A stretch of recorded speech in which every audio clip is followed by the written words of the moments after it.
And I do believe we're live. We're live? We're live. Is that a thing now? We're alive, and we're also live on Twitch, twitch.tv. Okay. Formerly Okay. Justin. Wait, what was it called? Justin.tv. Just in TV, yeah. Justin TV. Yeah, Yeah, that's a long time ago, right? That was like that's pretty old school. 12 Yeah. years ago, 13 years ago, yeah. A lot of you young whippersnappers might not have remembered that. Been too young to remember.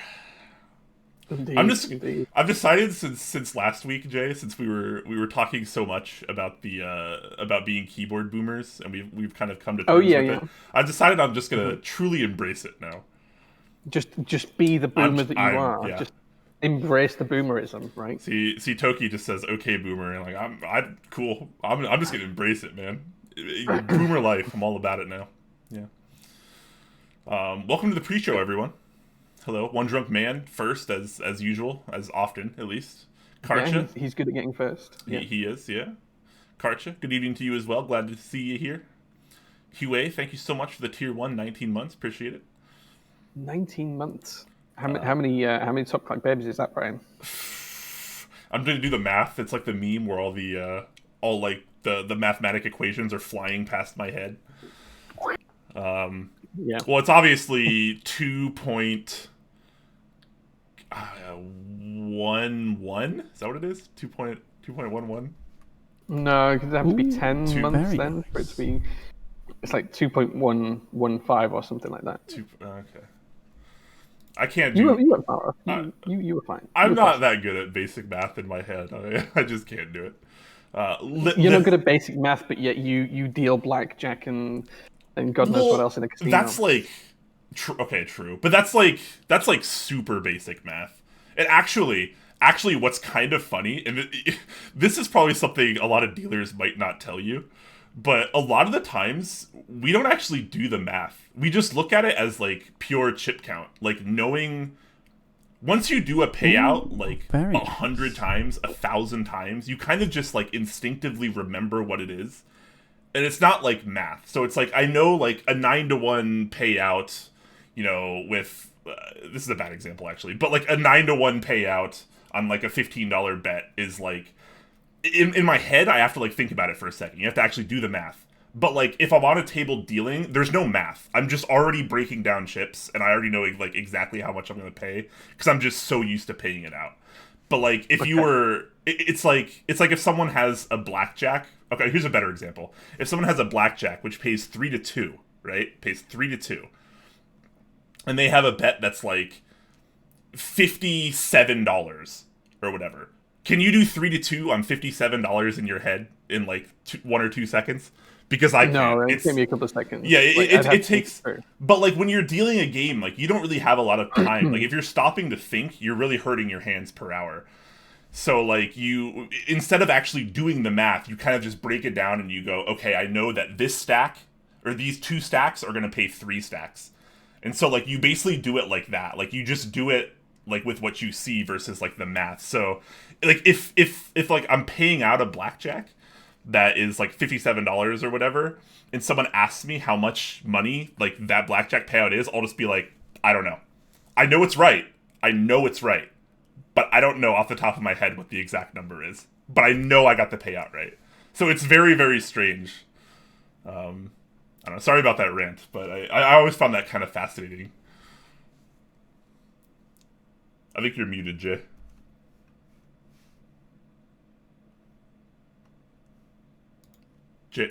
Jay, are you with us still?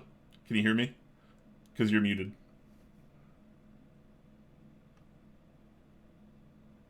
Or your mic is big dead. I'll let you know if I can hear you again, but I still can't hear you.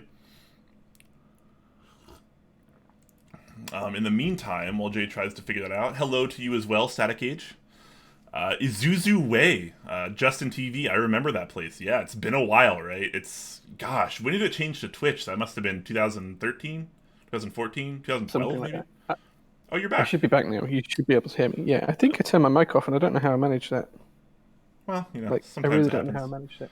As a lot of you might be able to tell, Jay's setup is a little different from how he normally does Top Clack. He's in a bit different of location and using a different mic as well. So, the downside... You're muted again, Jay.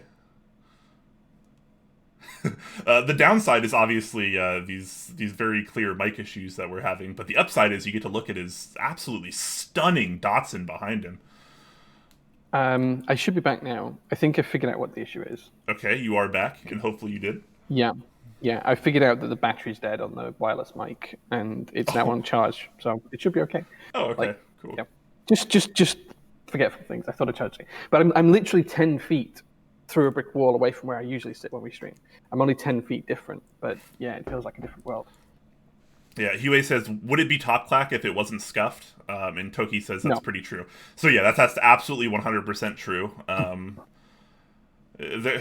There's an issue every stream. There has to be. That's how live streaming works. It's like fate. You just have to accept it and move along with it. And I think what happened is I remembered because my mic's like a 2-part wireless thing. Like one part's connected to the PC and the other part connects to the Valier mic here. And I think I just forgot to charge the bit that's the wireless bit. Fair oh enough. Well. I don't know. Well, it sounds like we're back in business now, which is important. It's charging now. Yeah, it's charging now. LeFish42 is asking where you are, Jay. It also calls you a silly goose. I am a silly goose, but this is the prototypist warehouse. This is the warehouse where I do all the prototypist stuff from. I can kind of give you like a semi-visual tour, but you're going to see like a light in a second. Hold on, let me move this out of the way. Let me move the light out of the way so you guys can see a bit better. There you go. This is the prototypist warehouse. Well, looky there. Very nice. And there's a back of a whiteboard. So yeah. Nice. I know, obviously we can't see it on stream now, but recently you got your Vesta board set up, which is a really cool piece of tech. Yeah. The community's been having a little fun with. I can't show you that right now. Yeah, I can't show you that right now, but you can tweet it, and you'll hear it go off in the background if you do tweet it. You can hear it as well. Yeah, have you not heard it? I don't think I've heard it yet. Let me send a message to the Vesta board. Hold on. Let me send a message to the Vesta board. In fact, I think if I do this, you might be able to see it very briefly. Hold on. I can do this. I can do this without breaking the stream. I fully believe in you. Whew, here we go. Okay, I'm hoping this doesn't break the stream. Crap! I have you flipped. Hold on. Let me. Oh, you have me flipped. That's fine. That's fine. I can unflip you for this. We're good. Okay. We're good here. So yeah. So if I just submit another thing to this, you will hear it change. It'll take a second or two to work out what it's going to display, but it will change, and you will see it change. There you go. Can you hear it in the background? Oh my gosh! Yeah, that's super cool. It's like an audio tactile noise. Yeah. I have it cropped a little off, so we can't fully see what it says, but we definitely heard that, which is we saw it as well. So it says, "Better to get hurt by the truth than comforted with a lie," which is by Khaled Hosseini, which is an inspirational quote that it showed me this morning. Anyway, I'll flip back to my other camera now. That's super cool, though. Yeah. Okay, I should be back now. You are indeed back now. Welcome back. There we go. Cool. Yeah, that's how it. I wasn't sure if it was. Again, there we go. So someone has just bought something off the website, and it's telling me about the sale. So it tells me a load of details about the sale when someone buys something off the website. That's interesting. So like whatever, I wasn't sure if you were like always aware of when it was changing or not, but now I clearly see you definitely are.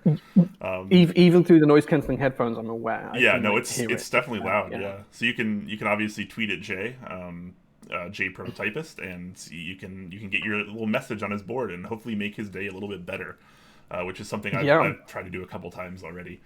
So you have super cool package. I won't say the last tweet I sent to it, but it's good stuff. It makes me smile every time something new comes through, whether it's a sale or whether it's someone tweeting me, or whether it's just because it tells me the weather in the morning. Like when I get here at 9 o'clock in the morning, it tells me the weather. It tells me like it gives me inspirational jokes and quotes, and then random jokes during the day. And if someone tweets me, it displays that tweet as well. So yeah, and then if someone buys something, or if I get a new, because this is on my other channel, the kind of like prototypist streaming channel. If I get like a new follower, it pings up there as well and tells me that. So it's really cool. Is it so? It's just like if it happens from so many events, is it just like constantly changing, pretty much? There's times, not so much now because it's like 9 p.m. in the UK, so it's not too busy right now. But there was a time this morning between like 11 and 12, and I don't think it stopped rolling. Like it just kept stopping on for like 10 seconds at a time, and then it was again. It was pretty cool. Is it worth the investment cool. so far? Because obviously it's not a super cheap piece of technology. I think for me and my use case, it was. Cool. Having a workshop where I can have things display and integrating it with social media and kind of using it as a business kind of tool. Yeah, absolutely. Do I want one of these for my kitchen at home? Absolutely. Do I think it's worth it for someone at home? No, not a hell's chance. It's not worth it. But it's a cool piece of tech. Like it's really cool. Fair enough. It's really cool. Storsness, thank you so much for the 13 months, says Clap. Lunar Sama, thank you so much for the 37 months, says I see car. You see truck. You see Datsun. Yeah, that's a truck. It is a Datsun, yeah. LaFish is asking, do you guys like cheese? I love cheese. It. I have a very unhealthy relationship with cheese. Cheese is one of my my need for cheese makes a heroin addiction look like it's a part-time hobby. Thinking about it, I probably eat cheese almost every single day in some format. Yeah. Like it's just like a regular part of my day. Here we go again. Maybe that's just true for like Americans because we like to put cheese on everything too. Pizza, burgers, yeah, I think that's like there's just gotta be cheese on it all. He has the technology. Static is asking, can you tweet in colors too? Because we kind of saw some colors flapping there. How does that work? Yeah, you can have it display colored messages, but I haven't worked out what code you need to tweet it to get it to display one of those colors. I haven't worked it out yet. As soon as I do, I will let people know. But yeah, I haven't quite worked that out yet. And it doesn't do emojis, so if you tweet me with an emoji in there, it just won't show any message at all because it doesn't have full punctuation on it, so it doesn't have the greater than or less than signs. It doesn't have an underscore and a few other bits. So if it doesn't have a character, it will try and substitute something. But if it's an emoji, it just won't even try and display the message. Yeah, nice. Yeah, that's the real glasses. Yeah, Luna, that's the real glasses. The real glasses. Welcome to the stream. Thanks for stopping by. Zach Capone is asking, what is that even called? It's called the Vesta board, right? Vesta. Vesta, yeah, Vesta board, yeah. And I'll just disclaim this because it's on a stream, and I just want to be clear that this isn't an advertisement for Vesta board, and I paid in full for that. There's no shenanigans going on with them sending me one for free or anything. I paid for it out of my own pocket. Yeah, not an ad. I just like the tech. If they wanted to send me one for free, though. Hey, if they want me to have one in my kitchen or to send to you, Brian, then yeah, 100% we'd do it. Yeah, we're not popular enough to get that kind of advertisement sponsorship. No. Although I have arranged for a few sales off the back of this one. So I know Mike at Novel Keys, he has one on the way. I know some other designers and developers within the community that have seen this and now they want one, so they're considering buying one. So cool. I should ask Vesta board for a kickback or something, I think, but we'll see. AKB James, thank you so much for the Prime 22 months. Appreciate that, my friend. And we should probably start the stream now, huh? As much as I freaking love talking about this Vesta board and other things here.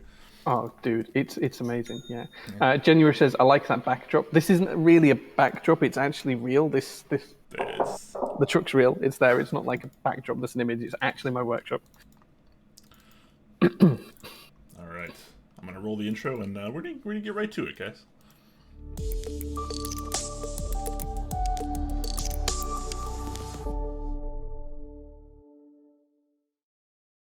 Trying to catch me white and nerdy? Is that how it went? Are you a Weird Al fan, Jay? No, I wouldn't say I was. I just remember fair the song was "Rolling with My Homies," and I don't know. It's from a film. I feel like it's got Alicia Silverstone in, but I can't remember what the film is. Oh, he's got an actress who's dead now. I can't remember her name. Someone in chat will know. I feel like. Oh man, I don't know. It'll come back to me. Chat will always know. Alicia Silverstone, "Rolling with My Homies," and another actress who's dead now, and I can't think. Zach says Clueless. Clueless, yes, it is. That's it. Yeah, Paul Rudd, one of Paul Rudd's earlier movies, and he hasn't aged a day since he was in it. Yes. He does look amazing for his age, honestly. Anyways, to the show. Welcome everyone to this episode of Top Clack. I'm Quakums. That's Jay, and we're here to talk about some keyboard adjacent stuff.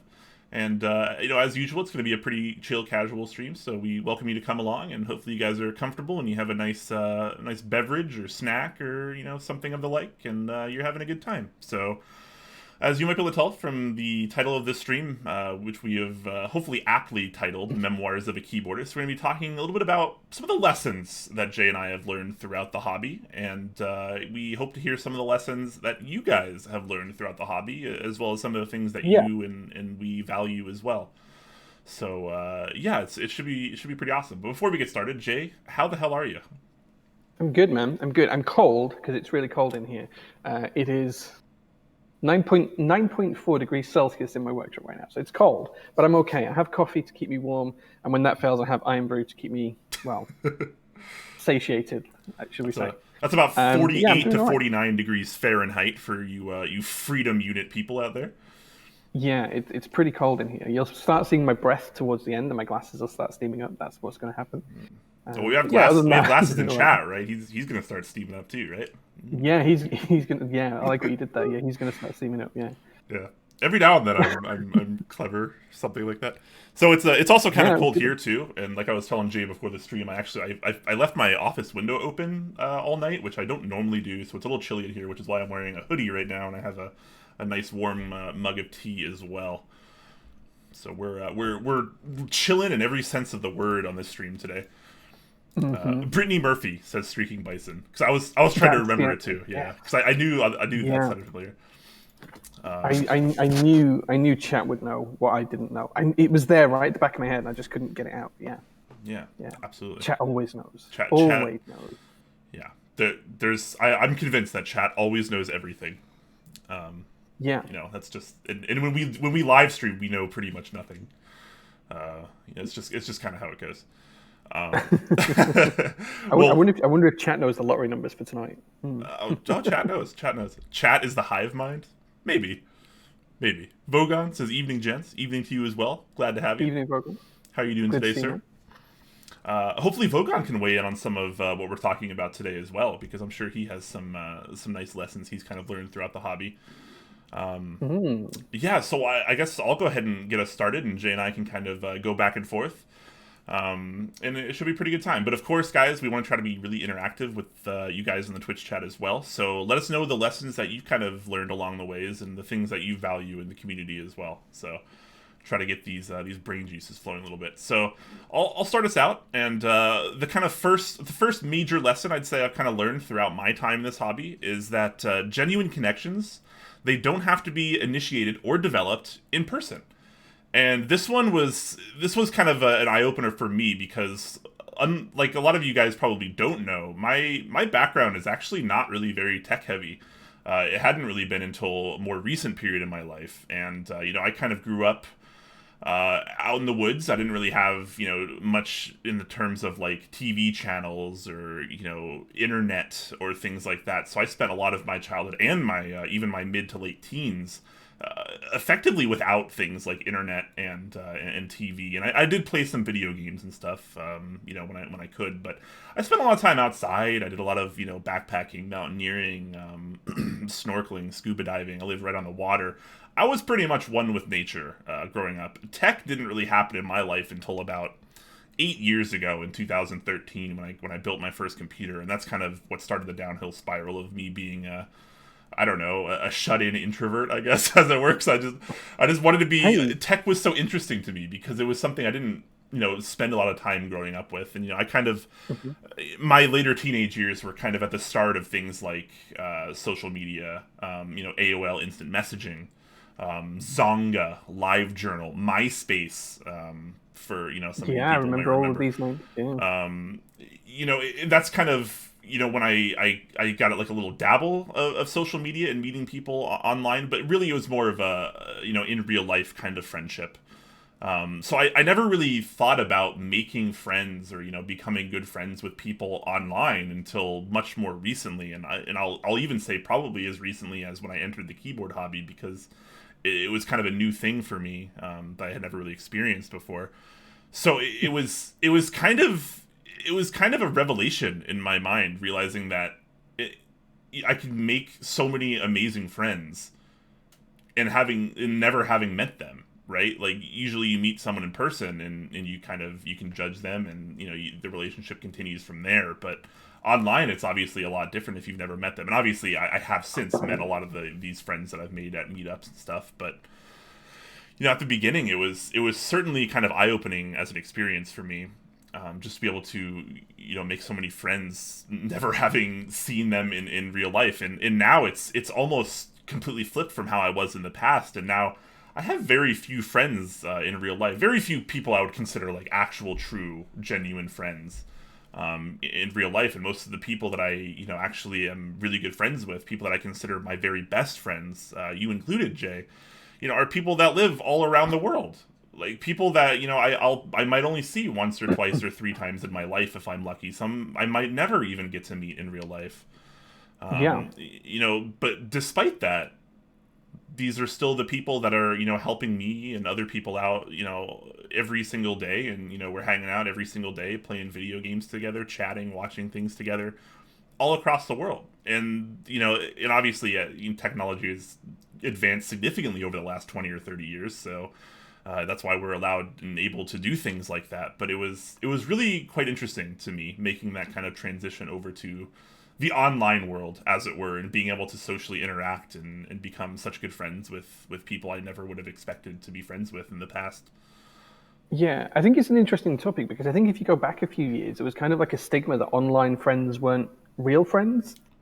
And I would say Mm-hmm. that I probably held that Exactly. opinion 10 years ago. You were like a That nerd. You if were I knew like, on, it was like a negative, like geeky nerd. Like you were yeah, like an outcast if you were making friends exactly. online. It was something you Exactly. didn't People do. I knew online were internet friends, not real friends. And that's Exactly. my opinion on that. And I hadn't realized it until you mentioned this, but my opinion on that has completely changed. And some of my realist friends are online friends. They are people I only communicate with Mm-hmm. through Discord and email and such forth. It's Ooh, very very interesting nice.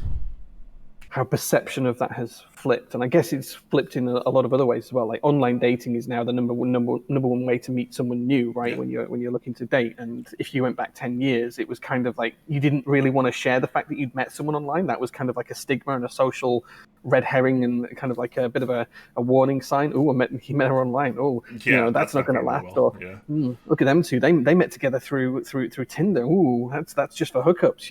And I think that stigma's kind of passed now. I think we're now in the realm that it doesn't matter how you meet, whether that's a real world face to face connection or whether that's a digital screen to screen connection.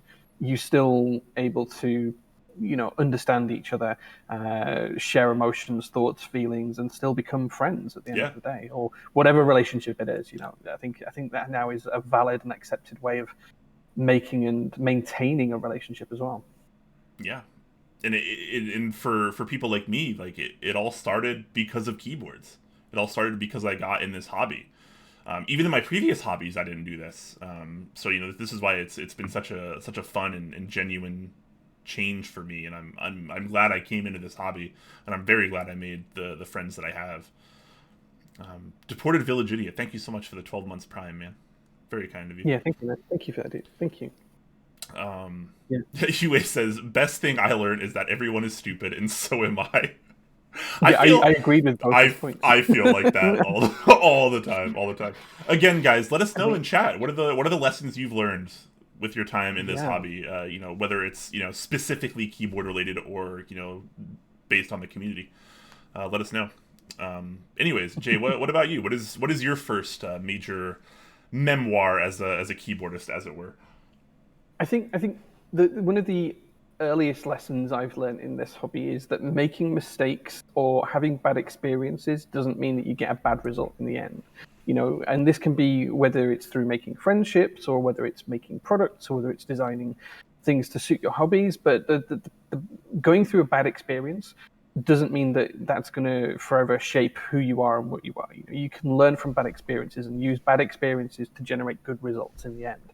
And I think it's always worthwhile remembering that no matter how dark something is in your mind or how bad something has gone, you can always find some good positives out of it and learn from it. And that took me a long time to learn. I was very much the type of person when I was younger that if I did something wrong or I failed at something, then I would get very frustrated. I'd get very upset. I wouldn't be able to see the positives. I wouldn't be able to move on. I'd worry about the next thing that I was going to work on. Was that going to go downhill in the same way?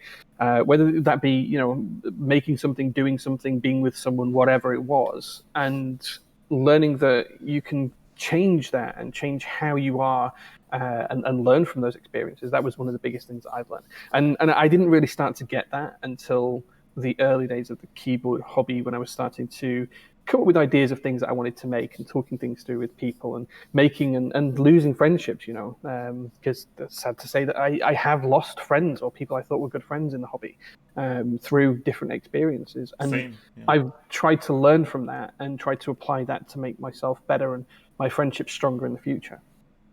Yeah, absolutely, and that's one of those lessons that you might have learned from the keyboard community, but you take it with you rather for the rest of your Yeah, it life. affects everything that I do now. In everything that I do, it's a consideration now. So yeah. Yeah, fantastic point. Deported Village Idiot says, "I've learned the mental discipline to not give in to FOMO. Damn near went broke in 2020." There you go. So I mean, you can build up your mental because of this hobby. Learn that discipline. Yeah, and that's a good example of taking a bad experience and making a good result come out of it. You've learned from that. You've taken what you've learned. You've not let it drag you down, or because a lot of people in that position where they've just spent too much and nearly gone broke through fear of missing out or FOMO, they would just leave the hobby, right? They would just quit. They would just go cold turkey. They would leave it. They would go away from it. They wouldn't touch it, or they'd go too deep and they wouldn't learn, and they just keep spending money they didn't have, and eventually someone would have to step in and rectify that for them. But you've actually stopped and you've taken that and you've learned from it. So you've stopped what you were doing, you've stopped the negative behavior, you've stopped the bad experience, and you've generated a good result. You've learned that you don't need to do that. You've rectified your finances, or I hope you have rectified your finances. You've rectified your feelings towards FOMO and how that's interpreted your buying decisions as well. Yeah, no, that's a very good lesson to learn and a good discipline to take with you again for the rest of your life, both inside and outside of the hobby. Glasses says, "I've learned that if you wait enough, you can wait, hold on. I've learned that if you Probably. wait enough, you can." Oh, he corrects it. Okay, my bad. Probably. Yeah, Yeah. you can probably end up getting a better deal, and at the end of the day, they're keyboards. A very big life lesson Yeah. as well. You know, a lot of us get so wrapped up in this hobby, about the products because we are so passionate, right? There's a lot of art, there's a lot of design that goes into a lot of these products in the keyboard community. And we often forget that at the end of the day, they are just keyboards. But you could also argue conversely, depending on who you are. It transcends keyboards, right? It's a For passion. sure. It's 100%. design can be your life. It can be the only thing that you actually, as an individual, find joy in. And there's absolutely nothing wrong with that. But for a lot of us, at the end of the day, it really is just keyboards. And like we say all the time, if it weren't for the people in the hobby and if it were just about keyboards, probably would have been out a while ago. So yeah, it's easy to get wrapped up in all the arguing and all the drama because there is so darn much of it these days. But really, we're just people with a passion, and we're building and talking about and designing keyboards. Yeah, And but sometimes that's sharing all it needs passions to can be. get very sharing passions can sometimes come across very negative, and it doesn't always have to be meant that way. So you should always take some people's passion with a pinch of salt, because the way that they might be showing how they're pursuing that passion might be a negative effect on you. It might not be intended negatively, but it may have a negative effect on you. So always make sure you understand where someone's coming from, put yourself in their shoes, and try and understand their point of view, not necessarily their point that they're making. So Yeah, just need to bear that in mind. that's kind of a really big thing too, right? Because like, despite how much arguing happens and despite how much passion there is in the hobby, realistically very few times is there like a right and wrong in an argument in the keyboard community, right? Like a lot of the times it's just based on your perception, and it's based on some other variables as well. But like a lot of the times I see two sides arguing and neither is really right or wrong. This hobby is so much preference, and to argue things that are preference seems a little silly and futile to me. But of course it still happens anyways. But that's always been something I've found kind of interesting in the hobby, is passions do run high, and because of that tensions run high, and sometimes people just have to get into it. But yeah, oftentimes you're not always right, you're not always wrong, and sometimes it doesn't really matter, and people are just kind of arguing points, from their perspective, and neither person is really wrong, and so neither person backs down, and then we have drama for years and years. It's always been kind of interesting to me. It has. Huey has a good point. He says, improve your thresholds for what is interesting, and you'll actually end up with things you want. Now, I kind of agree with this, but the word improve can be misleading, because improve tends to make people think that you need to set the bar higher, but you don't. You need to set the bar more realistically for your financial position and your depth of the hobby. But Huey is absolutely right in what he says. The redrawing your lines of what you're looking for and having a really clear idea of what you're looking for and what you're trying to get out of it, that's a great way to make sure you end up with something that you're going to enjoy, rather than something that you've just had a fear of missing out on. You picked up just in case, and then you realize it's not quite for me, it's not quite what I wanted. So yeah, improving, whether that's raising, lowering, changing, alternating your thresholds for what is interesting, is absolutely valid. Yeah. Yeah. Vogon says, I learned there are a ton of wonderful people in the hobby that are eager to communicate and help each other. That although there is some gatekeeping sometimes, most are very inclusive and friendly. Yeah, fantastic point. I mean, we often kind of get wrapped up in things like arguing and drama and, this person did this and that person did that. But at the end of the day, the vast majority of the people in this hobby are very good people. They're genuine and they're friendly, and they do often want to help you. And that's amazing. Yeah. And I'll admit that, I do sometimes get too wrapped up in, with all the drama that people are talking about. And while I do obviously keep my individual distance from it, I tend to hyper focus on that. And I go, man, why the hell are people arguing about this? Why is this conversation even happening?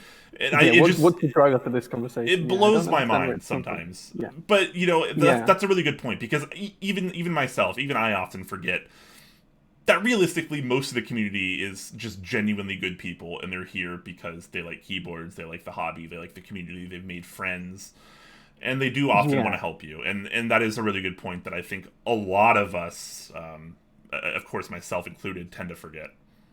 For sure. One thing I will say there, though, as well, is I don't disagree with what Vogon's saying, but I will say that sometimes some gatekeeping is necessary. Sure. I think there's positive levels of gatekeeping, there's negative levels of gatekeeping. A negative level of gatekeeping would be telling someone they can't do something because they're too new to the hobby and therefore they shouldn't be attempting to do it. But there does need to be some level of gatekeeping. For example, you don't let someone get in a car and just drive it without doing a test or something in the first place. You have to build up in steps, and making sure that people are taking those right steps in the right way and getting through the gates naturally. That's being very inclusive, it's being friendly, it's being open, and it's not being negative towards the person as well. It's helping them in the right direction. There is a lot of negative gatekeeping on the hobby, which I completely disagree with, but there can be constructive gatekeeping as well. You just need to bear that in mind. Yeah, absolutely. I mean, when you hear the term gatekeeping, I think for the most part, most people in this hobby probably immediately assume it's a bad thing, right? By default, gatekeeping is usually like a negative term. It has negative connotations. However, like you just mentioned, and like we talked about, I think it was probably about a year ago on the stream now when we were talking about Yeah, it probably is, gatekeeping yeah. as a topic. It can often be good. And like you just described, there are good scenarios of gatekeeping and, kind of helping people get on the right track to make sure that they have the best Yeah. experience that they can, to make sure they're not wasting their time, their effort, their money. And Yeah. that's something I definitely am fully behind. Yeah, Vogan agrees. He says sometimes people need to learn how to walk before running, and that's absolutely right. I can't get my words out. And an element of good gatekeeping is whereby you are helping them to get through those gates as a community, as an individual, whatever that might be. You're helping them get through those stages, learning how to walk, learning how to run. Whatever the steps in between are. You just have to make sure people are going in the right direction at the right pace. And that might be different to your pace, and you should never get frustrated if someone comes in to the hobby at the same time as you and they're steamrolling ahead, and you're not quite as far ahead of them. You need to realize that different situations and different personalities learn things and understand things and have resources that other people don't. So it can change quite a bit. Yeah, absolutely. Quick shout out to Wave Depth, who subs at tier 1 for 9 months. Thank you so much for that. It says, "Hey, fellas, pro gatekeeper here." Pro gatekeeper. Hopefully of the positive variety. We certainly appreciate that.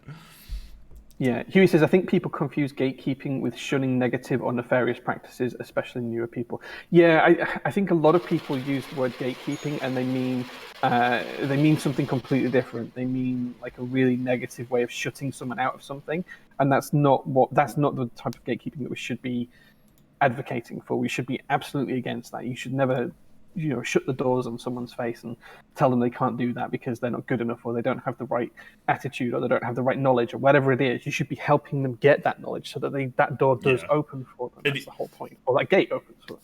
Yeah. And like that negative gatekeeping that you were just talking about may seem like something that doesn't actually happen. Like, no way people just like shut the door on people like that. It happens. I see it happen almost every single day in the community. It's that straightforward. It genuinely does happen, and it sucks to see. And I've seen so many people, both brand new and experienced, leave the hobby just because of that reason alone. Yeah, one of the good examples of this that I've seen quite recently is people saying that a key set that fails in a group buy these days should never have run. It should never have run. And that's a negative, it's like a negative gatekeeping kind of thing in retrospect. Oh, that person shouldn't have run that key set because it didn't get made and it failed to hit MOQ. It's like, well, yeah, but it's failed relatively fast. It hasn't gone through the whole 6 weeks or 4 weeks of group buy or whatever, and then it's failed. They've realized within a week they've shut it down. They've learned from their mistakes. Back to my point, they've had a bad experience, and they've learned from it. And that person will either go away and do something better, or they'll go away and they'll remember that, and they'll apply those practices to something they've done in their real life outside of keyboard and digital design and, whatever else it is in life. Failure is absolutely an experience, and it's how you learn from it and how you adapt after it that is, way more important. And everyone's going to do it. Not everyone just succeeds 100% of the time. I mean, except for me, obviously. I live and breathe success naturally. But jokes aside, most people don't succeed 100% of the time, and that's totally fine. Because if you are succeeding 100% of the time, you're probably not learning a whole lot along the way. Yeah. Hugh says it has become a bit of a blanket term. I think it has, and I agree with Visionary. Says I do think the hobby has lost a bit of its willingness to help those along in favor of shunning and pitchforking at the first sight of trouble. I think I completely agree with that sentiment. A lot of people in the hobby now just have this negative view that if something performs terribly or someone's design doesn't get the recognition that the designer thought it should get, that instantly that's a bad thing, and it's failure should not be tolerated, and we should only be promoting successful things. And it's like, well, no, we should embrace failure and we should learn from it. You didn't see SpaceX pack up and stop launching starships when the first one crashed and burned on the floor. You saw them try 4 more times and they did it successfully this month. Or 2 days ago. They learned from their experiences, they built on it, and they kept iterating and producing something better. And I think that's absolutely what we need to embrace more in the hobby. Yeah, and a lot of people also tend to forget, and this is something I've been trying to keep in mind a lot more lately, is that as a community, we all represent each other. All of us. All of us represent each other. What Jay does in this community, what I do in this community, what anyone does in this community reflects on the rest of us in the community because we're all here together. And I know it's so hard to keep that in mind because we're so divided these days. There's so many different platforms, primarily like Discord, so many different Discords around, but other platforms as well.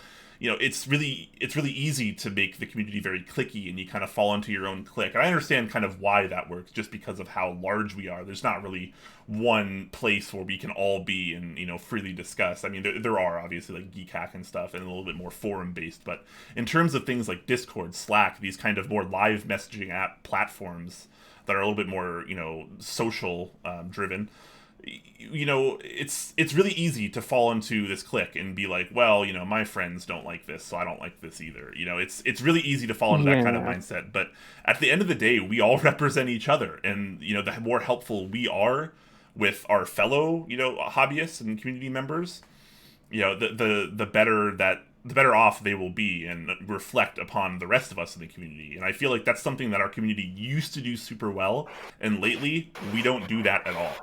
And it's really, really sad and kind of upsetting in a way. But hopefully we can kind of help people and get that back on track. And if you see people struggling, you see people need help them, man. Take a minute out of your day, 2 minutes out of your day, 5 minutes out of your day, whatever it takes. Help someone. And you'll feel some recognition from that too.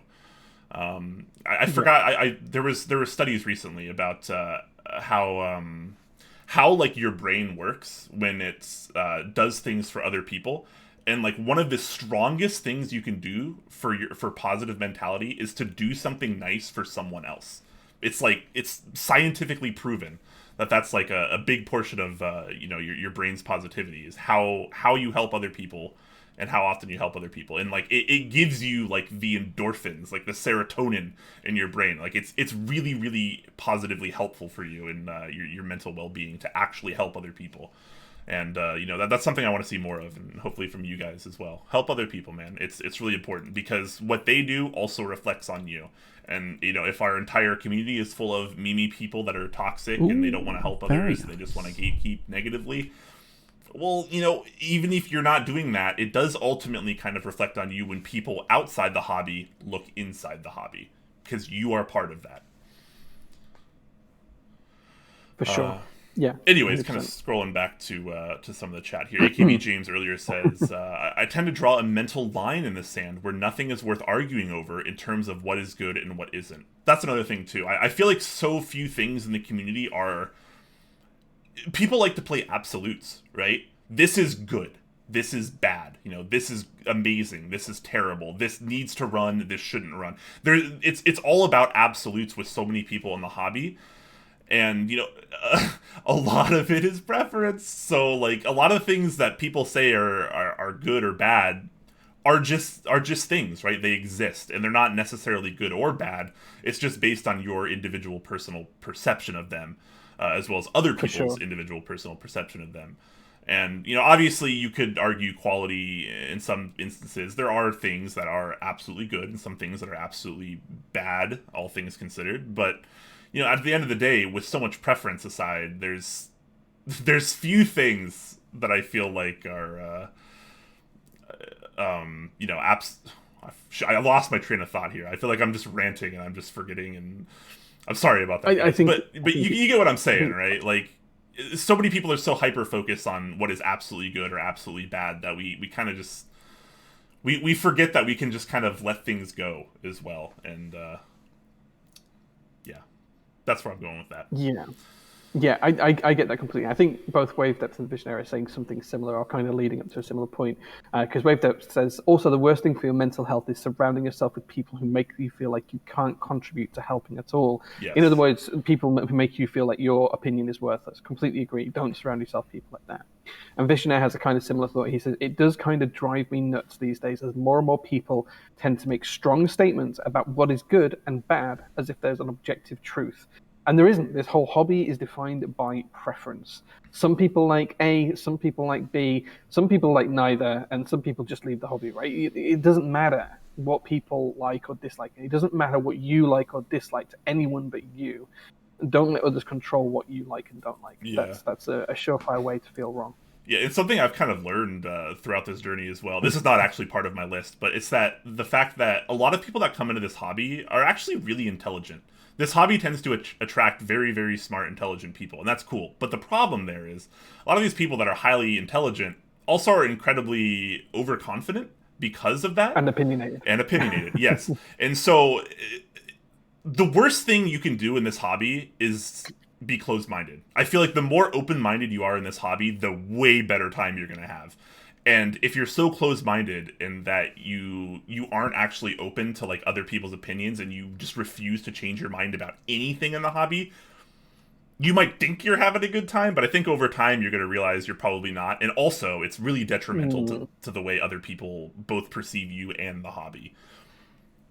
So I think, and I'm not going to name names, but I know quite a few people that will pretty much never move on anything that they think, and like they're just completely unwilling to open their mind to other opinions or other perspectives because they think theirs is just absolutely 100% right, and they can never be wrong ever. And that's, I mean, nowadays I just kind of brush those people off, and I'm like, nope, not even worth my time anymore. It's like if you're not willing to accept something that you can't understand, then I don't need to be investing my time in that. But ideally, people can be more open-minded about it. For sure. I feel this has kind of led into your second point as well. Your second. You're right. You're keyboard right. memoir. And yeah, I've been rambling a little bit, but you're right. This has been kind of a segue over to my second point here, which is a little bit more on the negative side, but obviously we bear with that as well.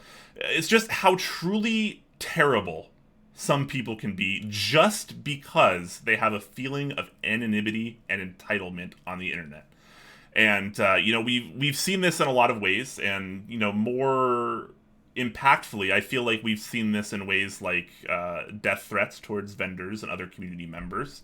In an example that I've brought up a few times now, is Mike of Novel Keys. He got death threats over not having enough NK65s for all the people that wanted them.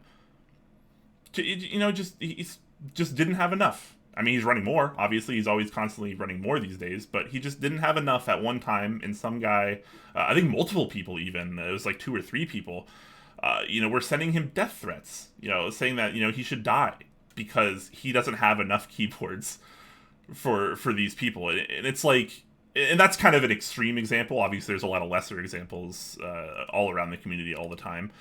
But, just because we're behind a screen, because, people aren't right there in person, doesn't mean or give me the right to make death threats or all these terrible accusations or comments about people. For sure.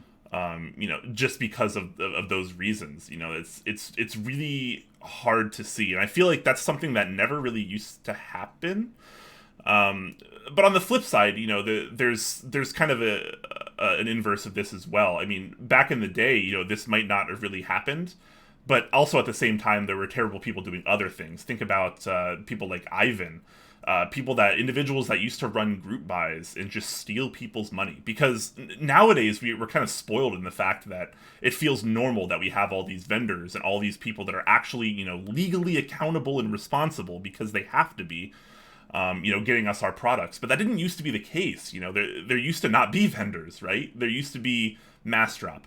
And, freshly at some point there was originative.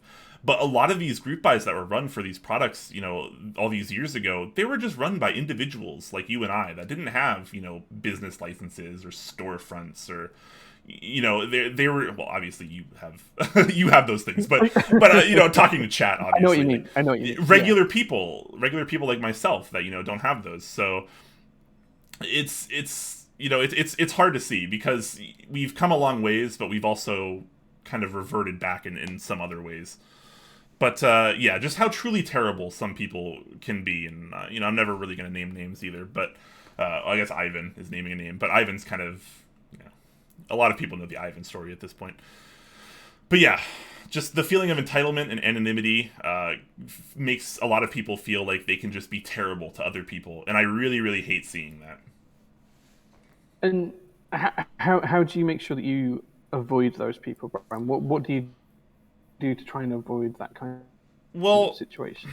that's a tough question because I feel like if you're really trying to spend a lot of time in this community and you're trying to, talk to a lot of different people and, experience a lot of different outlets and try a lot of products and et cetera, it's just going to happen, right? You're going to run into situations where someone says something that is mean or rude or, absolutely terrible. And it's just it's just the way it goes, right? You're never going to run into only amazing people your entire journey throughout this hobby, unless you're only here for like a day, maybe, then you can pull it off. But anyone that spends any reasonable amount of time in the hobby is going to experience this, whether it's, towards them or they just see it happen as a third party. But I mean, Sure. I think obviously again, just like we've talked about failure earlier, I think the way you adapt to the situation, the way you handle it, and the way you move forward, I think is really the truly important part, right? If you're trying to help out other people, I think that's a great start. If you're trying to, maybe correct a lot of these people that are making all these toxic comments. Oftentimes, the people that are making these toxic comments aren't going to be very accepting of help, anyways. But it often never really hurts to try. I mean, what's the worst that can happen, I suppose. But I think in terms of like avoiding it, it's almost impossible to avoid fully. But you can try to settle yourself in areas of the community where you see less of that happening. Maybe you have a preferred Discord or a preferred circle of friends. Preferred vendors, etc. That that just really do it for you, and maybe they're genuine and wholesome, and that's the kind of experience you want. That's the kind of experience I want. But the reality is there are bad people out there, both inside and outside of our hobby, and chances are you're going to run into one or more of them at some point or time, and you just got to make sure you handle it, as genuinely as you can, and hopefully not buy into what these guys are selling, as it were. Sure. Also, Sure, that thank makes you sense. to I think that kind of Visionary. leads into what my second is. Yeah, Oh, for the sub, yeah, we forgot to thank Visionary for the sub. Thank you, man. yeah, Thank you. 11 months, man, with Yeah, the Prime. but Appreciate I that, think Visionary. Sorry, bro. Yeah, I think that kind of leads into what I was going to say as well for my second kind of lesson that I've learned. And it's that friends share experiences with you, they don't gaslight. There's two types of friend I found in this community. There's the type of friend that will see you go through an experience and they will want to share that with you, whether it's a good or bad experience. And they want to share the highs with you and they'll want to share the lows with you. They'll be there to, to put an arm around you digitally when things don't go so well, and they'll be there to congratulate you when things go great. The other type of friend, and I would put this in friend in commas, is a type of person that's going to gaslight you and kind of make you feel like you should never have even tried doing it because it went badly, or make you feel like you don't deserve the result because you had some success. And sometimes it's born out of jealousy, sometimes it's born out of a bad experience that person's had. But you need to be really, really acutely aware of that. And I'm not saying surround yourself by just yes men, people who will just do everything that you want and say good things to you and all of that kind of things. The real friends that share the experiences, they'll be giving you kind of constructive criticism as well, but they won't be gaslighting you. So just watch out for that, because I've experienced that a number of times where people have been portrayed to be a friend, but they've been providing negative input and negative expectations on me despite how things have gone, and it's really thrown me for a loop very sometimes. nice. So it's worthwhile Yeah, bearing that in no, mind. absolutely. I mean, genuine friends are the kind of people that want to see you succeed, like regardless of what you're doing, right? Like they want to help you and they want to see you succeed, and even if that means arguing with you a little bit, even if that means giving you the constructive criticism, maybe trying to open your eyes a little bit if maybe you're a little clouded, like I am sometimes. You have those people that can kind of bring you back and center you a little bit and kind of help you get on the right path, as it were, which of course is vague and can mean different things to different people. But just try to get back to where you are, where you want to be. And genuine friends can definitely help out a lot with that. Thank you so much to Space Cables for the tier 1 9 months. Appreciate that, my friend. Thank you, Ragan. That is your top Clack baby that you have just given birth to by donating. You gotta stop that, Jay. We talked about this. No, top baby. It's a thing. Oh my gosh. It will be a thing. Iwe says Viz has the wrong opinion. Banish him. You joke, but a lot of people really think that kind of thing about some people. Yeah, I think that was in reference to Vision saying we all know Mod Pipe is the best. I think that was what he was referring Well, to there. that's just fact, though. That's just fact. Right, okay. See, I'm not an anti-user. It doesn't make a difference to me. Use what you like. Yeah, I just use the objectively wrong answer, which is ISO, right? Yes, yes. There's kind of like there's alpha pipe, and then there's mod pipe, and then there's ISO, right? Oh no, yeah. My joke, my joke always is, which is, when I say it, I largely mean it as a joke, is that, if people need alpha colored tilde in pipe, it's the kind of people that need to know that those are alphas based on colors, right? Like, you need a keycap be a certain color to know what it does. And I am so enlightened. I don't need a color of a keycap to tell me what it does. I just know what it does because I'm that good at life. Obviously a joke, but I love making that joke because it just is in my head. It's hilarious. It's the equivalent of you counting chips, right? You know that the chips are right, but exactly. You can't tell them why it's right. I'm not smart enough to do the math fast enough, but I've done it so many times I just know when something is right or not. And I'm really good at my job too, so obviously I'm doing something right. Sure. Oxy says you can be wrong, and then you can be ISO level wrong. There you go, Jay. You are officially ISO level wrong. Thanks, sorry, guys. that's just how it is. Anyways, kind of back to the topic at hand. Static says, block them and move on. That is my strategy. That is certainly a strategy. And I would say that's a completely valid one, too.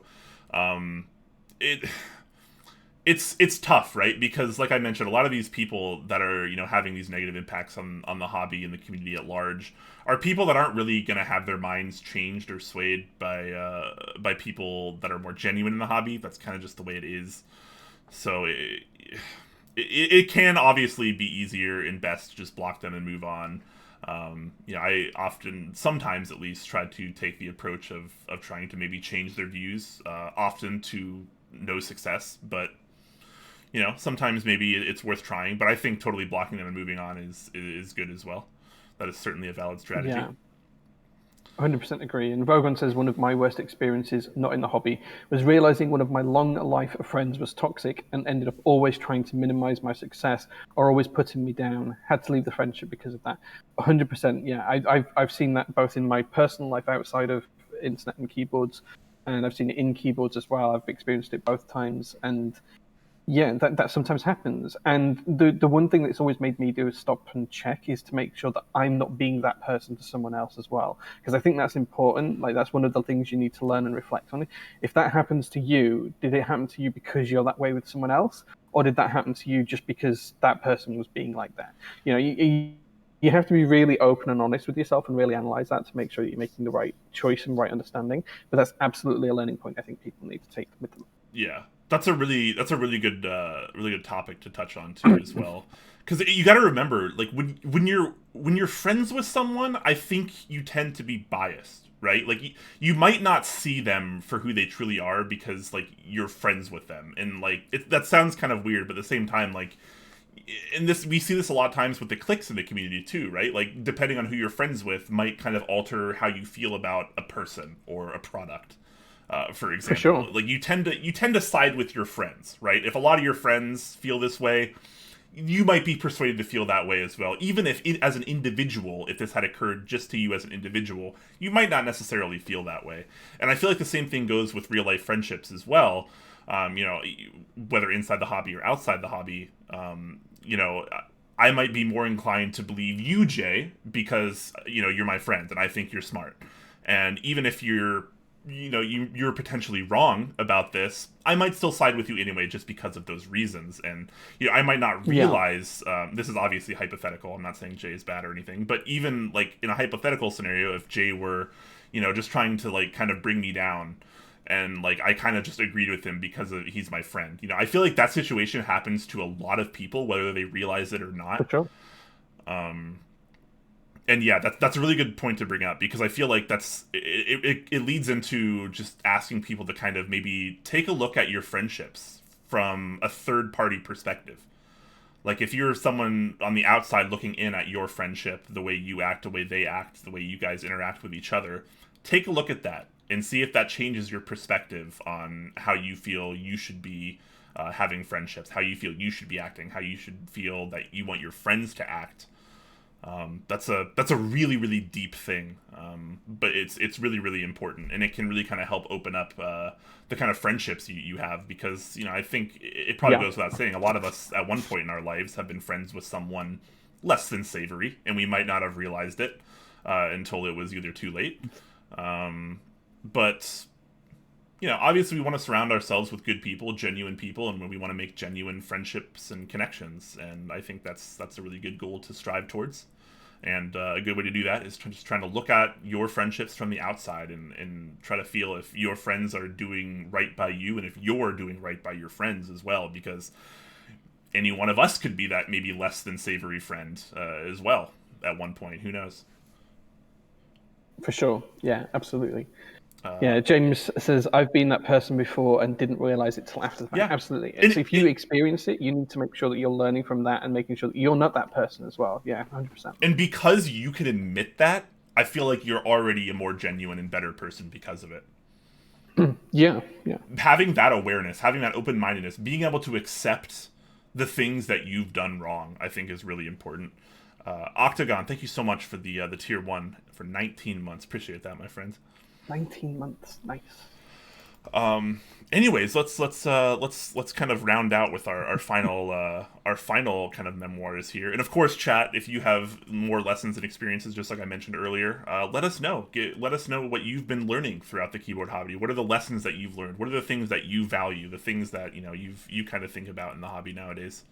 And my last one's going to be kind of a predictable one, perhaps, but I think it's something that people also tend to forget a lot, like we've kind of touched on a little bit throughout the conversations today. It's that preference truly does reign supreme, despite the haters, despite what a lot of cliques or individuals might tell you about, this or that. Oftentimes, it does come down to preference, and obviously, I'm putting quality aside here temporarily, because quality can, kind of impact what is quote-unquote good and bad.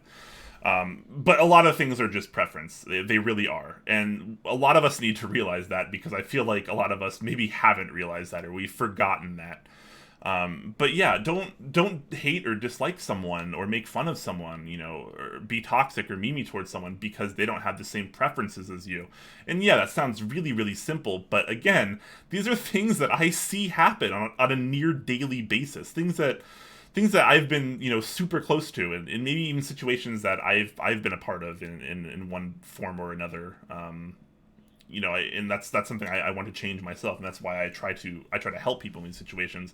I remember it wasn't that long ago, it was only a couple years ago, where almost everyone, whenever someone asked what switches they should use, it was, you have to have 55 gram vintage blacks lubed with X lube. Otherwise you're not really a keyboard enthusiast, or otherwise you're not using good products, you're using bad products. And that's like a really kind of basic example, but it really does get the point across. And people are like, no, that doesn't happen. It's like, that GMK keycaps. That happens all the time. It genuinely happens all the time. And, when you see people doing that, you gotta correct them, man. You just be the change you want to see, both in the world and in the keyboard community.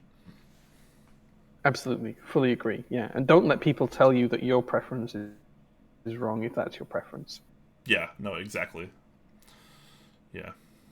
What about you, Jay? What's your kind of final lesson that you've gone through here? The final one for me is that, and this is more of a general one, it's not just keyboard related, but you have to remember that hobbies are for hobbyists. Don't fall down rabbit holes, or don't fall down too many rabbit holes. And I'm not saying that falling into a hobby is a bad thing, but I mean that falling too far and too quickly can be a bad thing. And you need to pace yourself, you need to take your time, you need to make sure you're understanding what you're doing. I've seen a lot of people come into this hobby, and within weeks or months, they're 15 group buys deep, and they have no products on hand. They don't know what they like. They haven't tried a keyboard yet, but they've got 7 boards and 8 keycap sets on order, and they're waiting for them to come in. And that kind of behavior does worry me sometimes, because if it's that easy for them to do it in this hobby, how easy is it for them to do in other hobbies? And I've kind of got some kind of real world kind of examples of this that I've experienced. So I have a very addictive personality. I get addicted to things very easily. I collect playing cards. I collect old school toys. I collect vintage clocks. I collect keyboards, and I collect cars, and God knows what else. You Because I'm are a very, very hobbyist in every sense of the term. yeah, like, and then like I have all these tools to make things because I like to make things with everything, and you have to pace yourself. Like, it's taken me a long time to get to these hobbies and get to the level where I'm comfortable with them. But I'm 36, and I see people getting as deep into a hobby within a few weeks as I've got into a hobby over, 15 years. And it kind of makes me worried that people are going too far and too fast. And you just do need to stop and think and take just a good look around and make sure you're not going too far down a set rabbit hole. It's easy to take stock and too late, and to realize that you have far too much of something, or you've gotten far too deep. And I don't like to see people in that state, because then it starts to add to depression and anxiety. And why did I do this? And what am I going to do for money? And some really bad questions then. So you just need to remember that hobbies are for hobbyists, and you don't need to be driven by FOMO. 100% you don't need to be driven by FOMO. Yeah. There will always be another keycap set. There will always be another keyboard. There will always be a new Switch. Just, if you can't, then you can't. Just take stock and make sure you're doing the right things in the right way. Yeah, I'm glad you brought up FOMO too, because that's obviously a huge example there. But another example of, or kind of just a play on that topic is, appreciate what you have. And this is something I see a lot of people do is, whether it's because of FOMO or not, they'll be buying things just because it's hype, just because it's trendy, or again, just because they don't want to miss out. And by the time they get the product, they don't really care. They're already on to whatever they're buying next. It's just you get a product and it's like it's already like done. It's almost like the actual hype and like all the fun behind a key set or a keyboard happens way before the board actually ships. And then like you get the board, you build it, people see a bunch of pictures, and a lot of times they don't really care anymore. They're already on to the next thing, right? And I hate seeing that, because so many people put so much amazing work and time and effort behind a lot of the things that we have, behind a lot of the keyboards and the key sets that we have. A lot of passion goes behind that, a lot of creativity, a lot of all these awesome positive things from awesome positive people. And it feels like we brush it off as soon as we get them, and we're already thinking about the next thing. Appreciate what you have. Appreciate things that came out a year ago, 5 years ago, 50 years ago. Whether you're maybe like the vintage scene. Like, appreciate the things that you have, as well as the things that you have had, the things that you've experienced, as well as the things that are maybe coming in your future as well. You can do it all. It really is possible. It's not just all about the next big thing. And I feel like our community now, because we have so many things and so many hype things coming out, it's always about what's the next thing and not about what we're actually using now and, where we've kind of come from as well and the lessons that we've learned. That's how I feel, at least. Yeah, I think the way I'd put this into one sentence is, it's not about the next big thing, it's about the thing that's right for you. And you need to make that decision. You need to make that as a conscious decision. What is the right thing for you? Don't just let it happen and then suddenly realize you bought 15 keycap sets. Make sure it's the right decision for you. Just think it through before you do it. Yeah, and don't let other people, guide you in that per se either. Obviously, feel free to take advice from people, but just because all of your friends are buying key set X or keyboard Y doesn't necessarily mean you have to as well, right? And I feel that sort of ties in with the FOMO, of course. But let's get back to... Edgy Tweens has a really good point. He says, I think the community is gravitating towards buying fancy things to make it custom instead of modding to make something custom. Yeah, I think if you go back over the course of the hobby, if you were looking to look at it 5 years ago, you would look at all of the hand-wired vintage keyboard builds. So someone would take a vintage keyboard, they couldn't get it working, so they'd hand-wire it and keep the switches in and whatever else. And that would be classed as, customizing the keyboard, quite rightly. Or they'd take something a little bit more modern, they'd strip it down, they'd spray paint the outside of the case, they'd put some graphics and some designs on it, some acrylic, whatever. They'd do all sorts of different things. These days, custom keyboard is more trending into the actual word bespoke. I think bespoke keyboards, where keyboards are designed for specific use cases and for specific people for specific reasons. And I think the word custom has probably lost a lot of its value in how it's considered today. But you're absolutely spot on. customizing your keyboard does not give you a custom keyboard in the custom keyboard hobby, despite it actually being custom by the definition of the word custom. Which is really, really interesting and kind of weird, and it's just a quirk of the hobby. But yeah, I fully agree. Yeah, no, it's interesting too, because I feel like there's a lot of terminology in the hobby, things like custom, things like entry level, things like high end, premium. There's a lot of terms we use so definitively in this hobby that in reality, can really change from one person to another. My idea of an entry-level keyboard or a premium high-end keyboard could be entirely different from yours, Jay, and that goes with everyone else in the chat as well. And and I think like when you were bringing up custom as well, I think that's the same. I'm using a GMMK Pro. This keyboard, all I did was put switches and keycaps on this keyboard, and I plugged it in. Is this a custom keyboard? Does this have the same kind of clout behind it to justify being called a custom keyboard versus something like I don't know, I'm trying to think of an example here, like an Iris or something, something that's like, split ergonomic, this individual designed it, 3D printed this and that, and custom made the PCB, hand wired this and that. Like obviously a really custom process, right? Like you're literally building it from the ground up. Whereas this is, virtually an off-the-shelf keyboard that I had to stick switches in for 5 minutes. I think that's sort of, that actually would probably be a really good topic for a different show. What is not a custom and how we feel about things like that. I think you're right. I think we need to make that another topic. Yeah, we do. I could talk about it for some time because you've given those two examples there, and then there's the example of someone taking something off the shelf and spray painting it and putting some graphics on it, and doing it all a little bit different. Yeah, or like the NK65 too. That's in a similar position, right? That's not really totally unlike the GMMK Pro. You buy it, you stick switches and caps on it. Look at the Japanese community. You gotta argue that's custom. Oh wow, they are just. That's as custom as it gets, right? That is how they do keyboards. We like fancy, big CNC metal keyboards that already have all the parts for us. That's what we do. They're all about bringing things from the ground up, like. And where my finger's going to be, and that's where I'm going to put the switches, and that means that it's got no real layout. It's very clever stuff. And I would totally argue neither is necessarily right or wrong.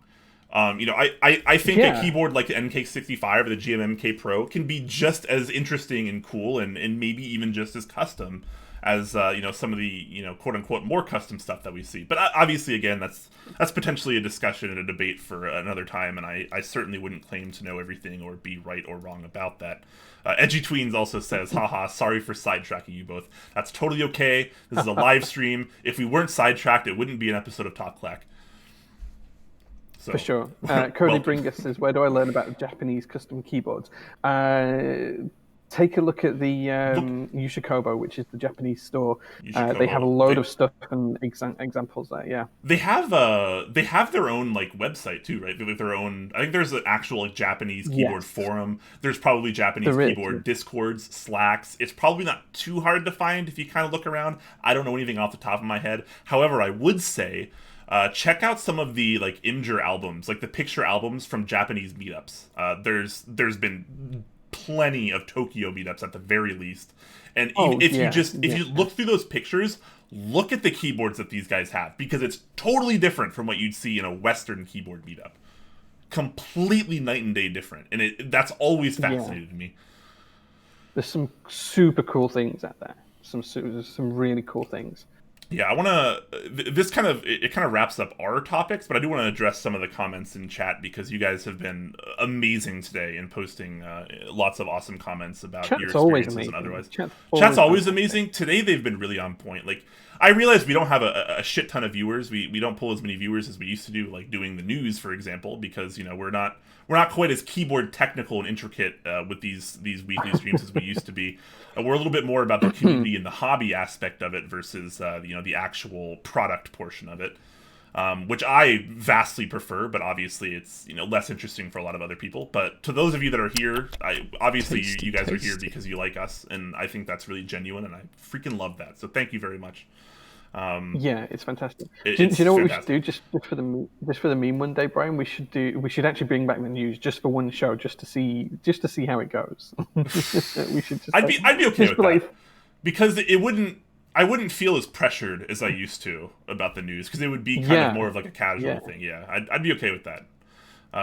It would be a train wreck probably, because it's been so long since we've done it. But would you guys like to see that? Let us know. No. Um, Yeah, if you guys want to see Top Clack brings back the news just for one episode, let us know.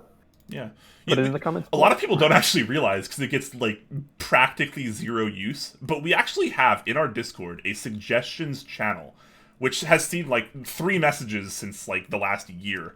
But it's kind of hidden in there. But if you actually have suggestions on what you'd like to see us talk about, what you'd like to see us do, etc., let us know. That's the best place to do it. But of course, you can message us or ask in chat as well. But suggestions channel is what I look at when looking for kind of some more ideas.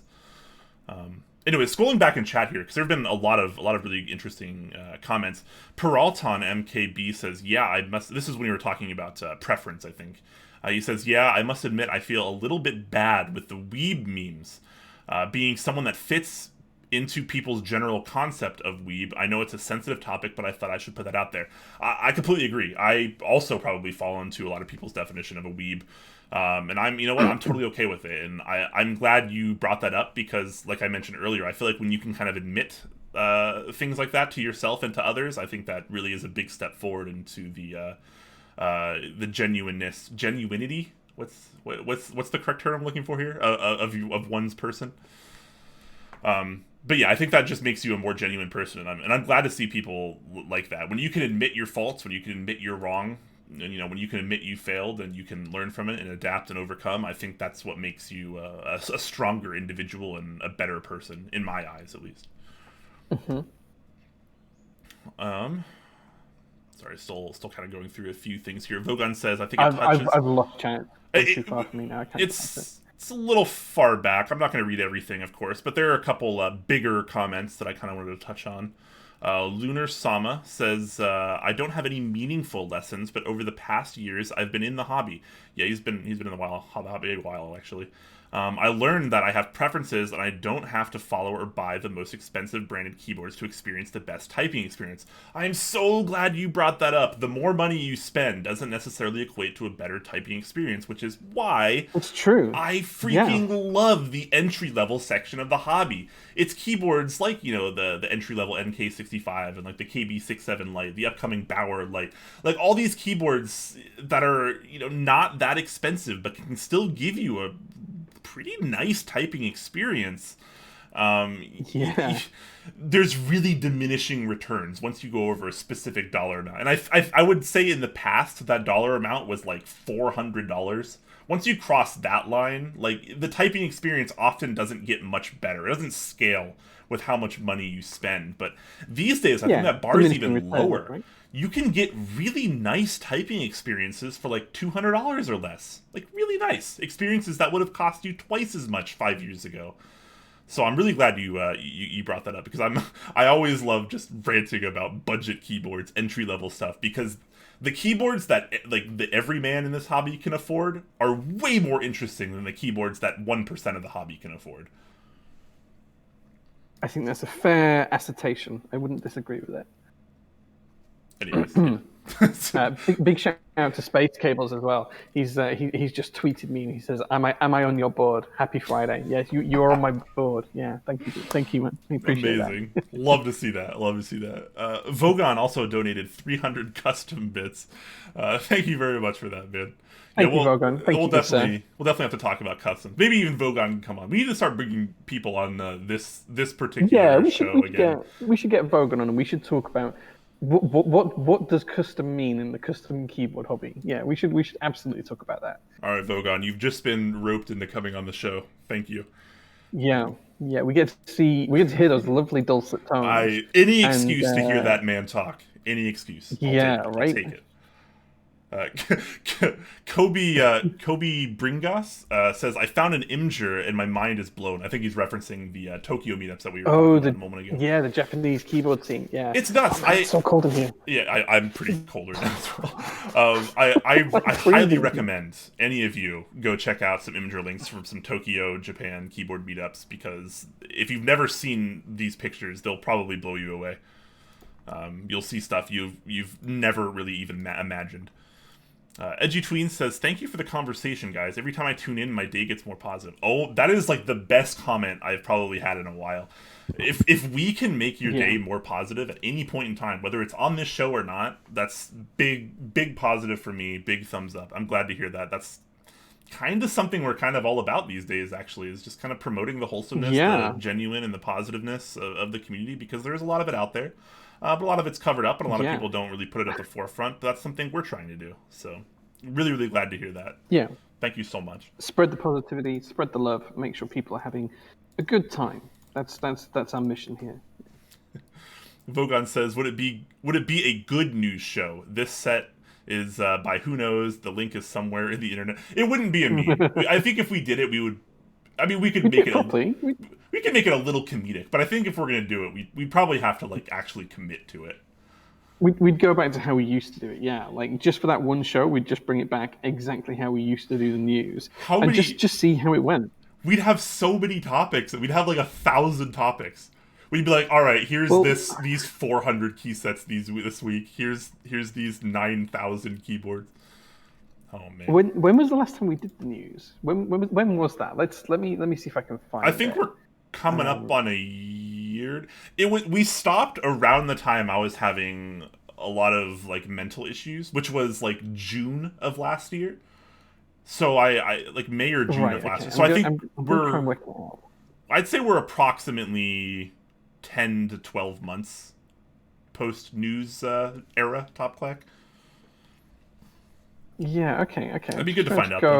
Go back and see when it was. Vogon says, for F's sake. Yeah, no, you're coming on. You're coming on, Vogon. Get on here. We'll get you on.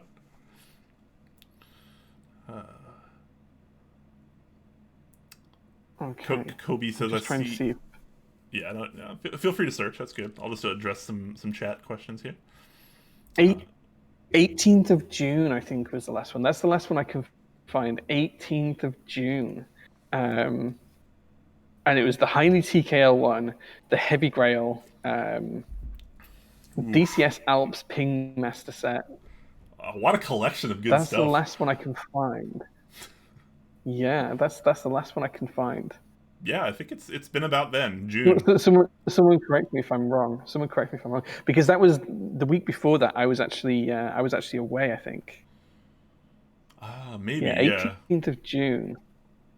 That was around the time I got fed up and said I had enough. We got to change this, and then we lost half of our viewers. But we gained twice as much mental stability. Yeah, because we'd had a couple of weeks where we just didn't do a show, and then Lang came and covered for me while I was away, and then we did one more show after that, and that was it. That was when we did something. So it was June last year. Wow, it's been a bit. So to all of you that are still here watching us, thank you, because we know now we've not been doing the news long enough now to know that if you're still watching us these days, it's probably because of us and not necessarily because of keyboards per se. And I think that jokes aside, I think that's like super genuine, right? Like that's how I watch streamers. I watch streamers not necessarily because of what they're talking about, but because of who they are. For sure, right? It's the world's longest loyalty test. It's taken us a year, but it's a loyalty test before we bring back a single news show. Yeah.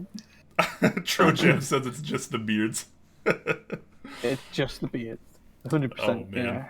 I'll probably have to. So I'm definitely planning on doing a charity stream soon for mental health awareness, and I was talking to someone about it recently, and we were talking about how it could be an incentive again, like it was last year when we did a charity event, part of what it was the Clackers Care event back last May, Jay, where we decided that we were going to shave if we hit a certain milestone, which we did hit, and then we did shave, and we both looked like absolute fools for several weeks. I was thinking about possibly bringing that back to have some kind of fun incentives for a charity event. I always love doing stuff like that. I don't know how I feel about that, man. It's okay, Jay. I can bite the bullet for us. It's all good.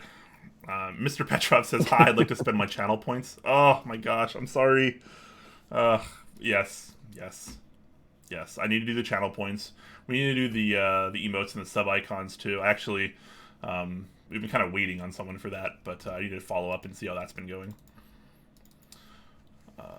The YouTube thumbnails for your VOD show the progression of beard growth post-shave. I never really thought about that, but that's probably totally true. They probably do.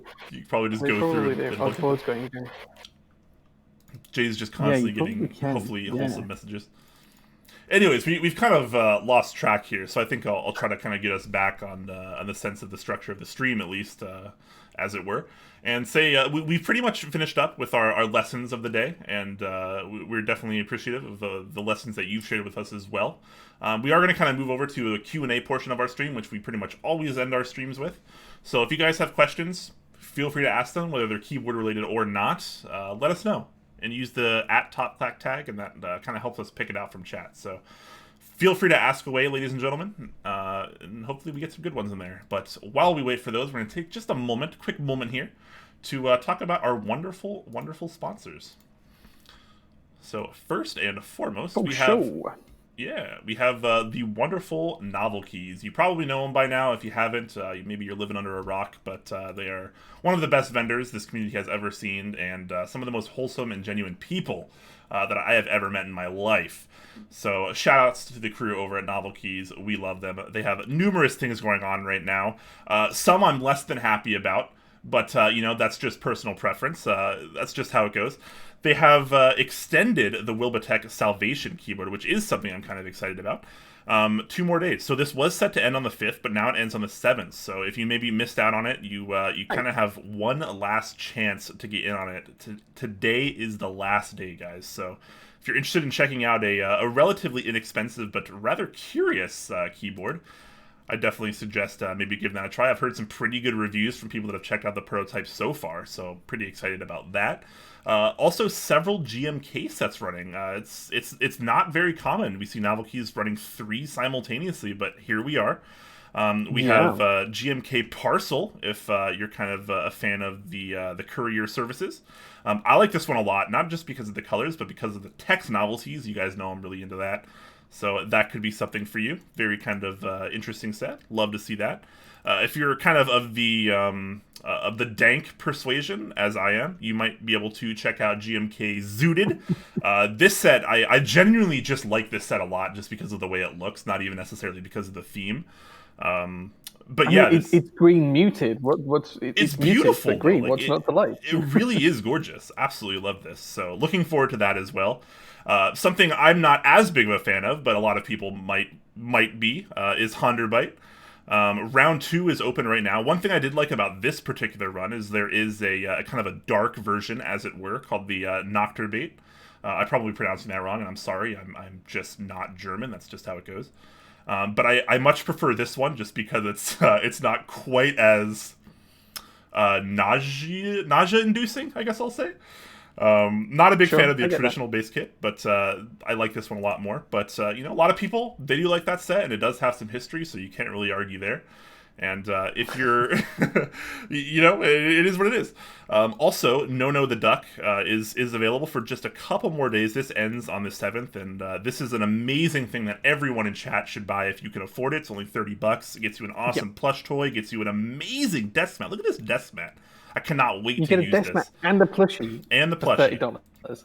Yeah, $30, and $10 of that will be donated to the Children's Heart Foundation if you buy through Novel Keys. There are other proxies as well. We can't list them all, but obviously check your favorite local vendors and see if they're running this, because chances are one of them might be.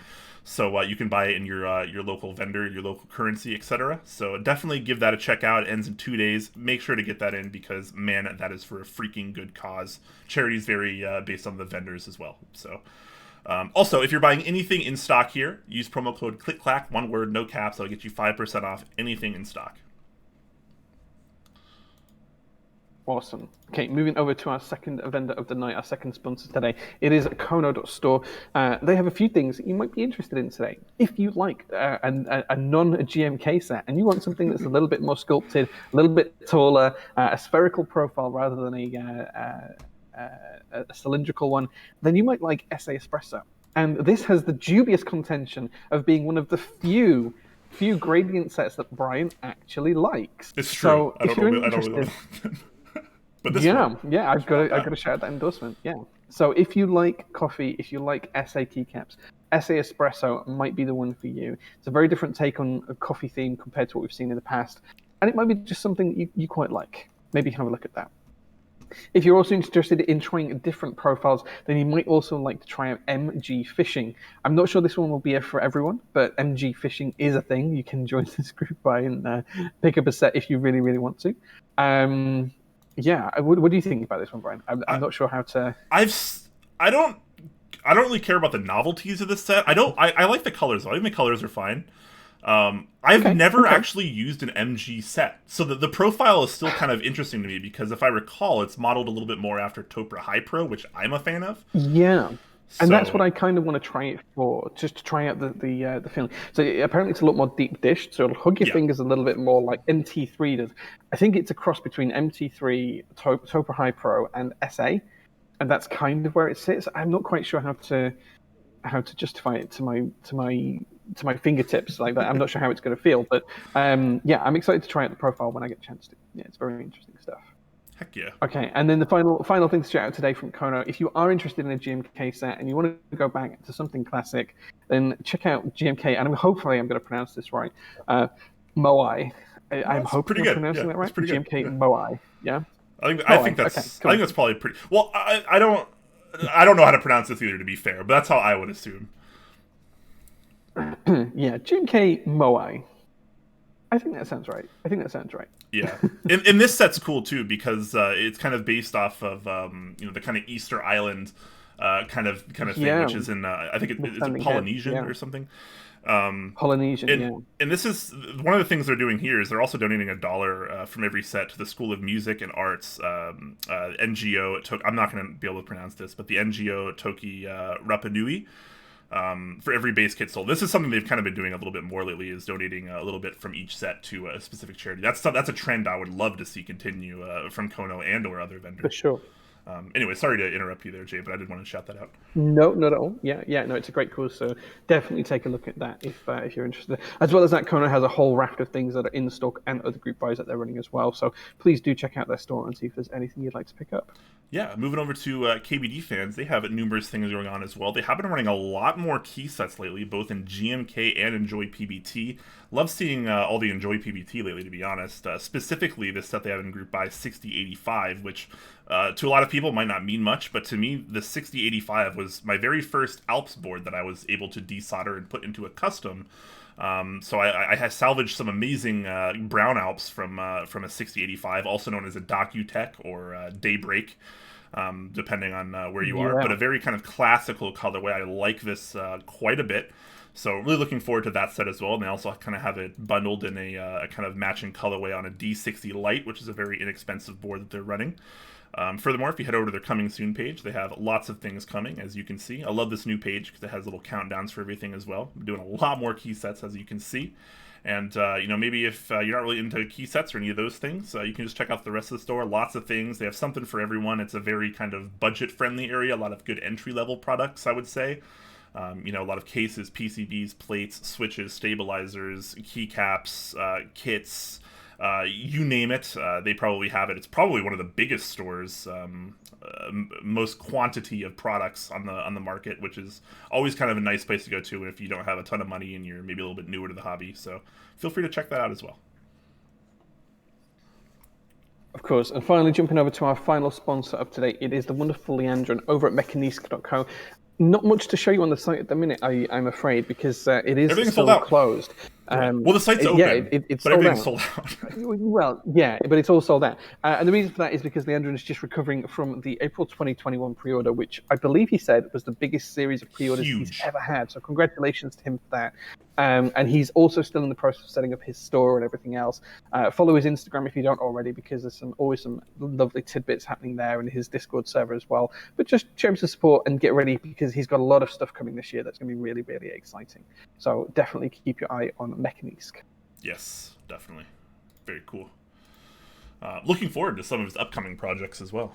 He's got the tin 65%, Yeah, tin TKL. TKL on the horizon, and though he hasn't announced anything, I almost wonder if he has something totally different and new in the works as well that he hasn't announced yet. Ooh, is that a secret that you know that you're sharing? I don't know. We'll leave that up. Maybe I don't know anything. It's very possible I don't know anything. Who knows? But Maybe, maybe we'll you know nothing, or maybe you know a little bit of something. Yeah, maybe I'm just building up hype for nothing. But maybe I'm just hoping that there's something really new on the horizon. Maybe I'm just projecting here. Projecting. Okay. But anyways, lovely engine over at Mechanics. He's always doing good stuff, and definitely one of the coolest and nicest people I've ever met. I've actually met him too. Actually met him. Yeah, you have. Yeah. The Norwegian like, god the week himself. After I left Seattle. Yeah, I was very frustrated with that. It was only a couple weeks difference. Yeah, it was unfortunate timing, but it is what it is. Anyways, back to the questions, guys. If you have questions at all, feel free to ask away. We're trying to get to these now before we end the stream and go ahead and raid another streamer. But yeah, let's attack a few of these questions before we head off. Mr. Petrov is asking, do you generally prefer chicken or pork katsu? You want to go first? Chicken. You're a chicken katsu chicken. guy. Okay. Chicken. Yeah. I'm glad you said chicken because I'm without a doubt a pork katsu guy. I don't get me wrong. I love a good chicken. I love a good look. So katsu, I think katsu is good no matter like what meat you're using. I just love the preparation of katsu. I love panko breadcrumbs. I love like a gentle kind of neutral fry that gets really crispy. I think katsu is just an awesome preparation for like almost anything. Same with like tempura. I think that's an awesome preparation. Yeah, tempura is good. Yeah, but yeah, with katsu, I tend to prefer pork because I like it a little bit fatty to kind of go with all that crispiness. Sometimes chicken's a little too lean for me on that. However, I've had lots of chicken katsu and lots of pork katsu, and I've pretty happily enjoyed them both most of the time. You'll eat them all. I will. You can katsu a shoe, and I'm already there, baby. So there you go. Edgy Tweeds is asking, thoughts on the production nightmare that Mode might encounter for their modular Mode 65. So many configurations and unlimited pre-ordering. Do you want to attack this one? I saw that it... Yeah, so I did see that Mode had announced it. I haven't looked into the details. But what I will say is logistics could become key when you're managing something like that. If you think back to Exclusive when they did the E6.5s, you could have different sort of top case and different colored bottom case and different colored badges with different writing on them and different logos and different fonts. That's a lot of work. It's logistically a nightmare to manage. So, but the Mode guys know what they're doing. I haven't tried the 65. I have no idea if it's good keyboard or not. But what I can say for the Mode guys is that they have a lot of experience in product management, and they've done that for a lot of high-end companies that you've probably heard of in the past. It's not my business to share, but they all have a huge amount of experience working in that kind of field. So I'd be very surprised if they didn't have a series of systems already set up and in place to make sure that they can manage that correctly and nicely. Awesome. There you go. I am not fully caught up on the situation, so that answer is way better than anything I could give. So very nice there. I have no idea what the configuration options are because I haven't looked into it yet. But I have seen that they've announced the Mode 65, and I do know the Mode guys. Whilst I wasn't the biggest fan of their TKL, I did have a lot of really good conversations with Obscure and a few other peoples from Mode. So yeah, nice guys either way. Yeah, nice. They know their stuff. Streaking Bison is asking, what is it like to type on Honderbait in person? Super bright. It's not that bright. I mean, okay, yeah, it's not that bright, right? It's not like a neon kind of. I have a system nearby. I could probably go grab it if you want to see it. That's totally up to you. You don't have to. You don't have to. I mean, there's lots of pictures. I probably can get it quite easily. No, well, you do you, boo. Sometimes a little bit different. You do you. Person, though. You should be able to hear me as I walk over here, but yes, we'll see. Yeah, so I've seen it a few. I don't own it, but I've seen it a few times in person, and I've typed on it, and it's not really for me. But I certainly wouldn't call it super bright. It's just colorful, right? There's a lot of colors.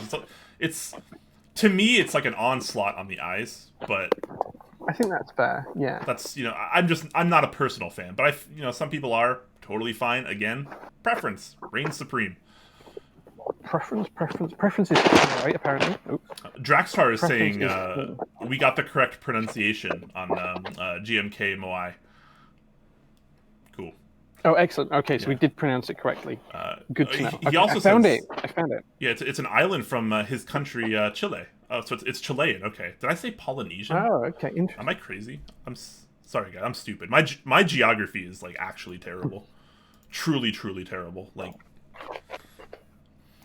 truly. In before tinned Found it. 140%. That just sounds. That just sounds. I wouldn't want 140% tin. That seems a little crazy. It's Yeah. See, like typing on colored Lego bricks, right?